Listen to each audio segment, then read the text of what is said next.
তাড়াইছেন, আওয়ামী লীগকে তাড়াইছেন, তারা খারাপ ছিল, ফ্যাসিস্ট ছিল এজন্য।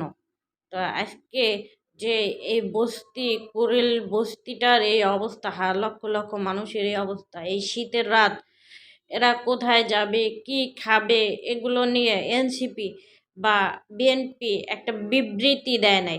তারা সারাদিন পড়ে আছে আওয়ামী লীগের স্বর্ণ নিয়ে।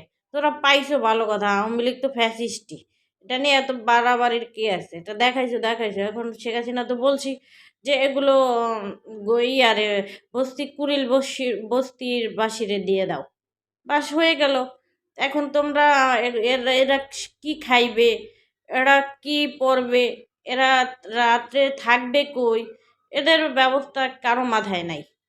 তার মানে তো তোমরা খালি শেখ হাসিনারে নিয়েই রাজনীতি করো, এদেশের এই জনগণগুলারে নিয়ে রাজনীতি করো না।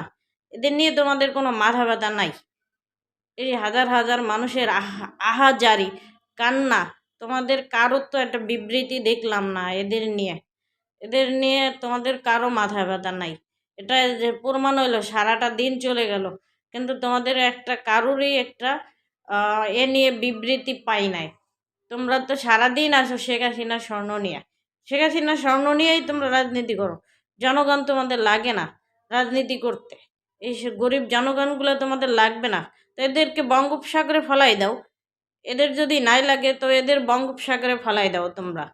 তো সারাটা দিনের ভিতর দেখি না এরা কি খাইবে, এদের কান্না কেউ একটু দেখে মানে যাইয়া এদের কান্না দেখার মতো কারো সুযোগ হয় নাই।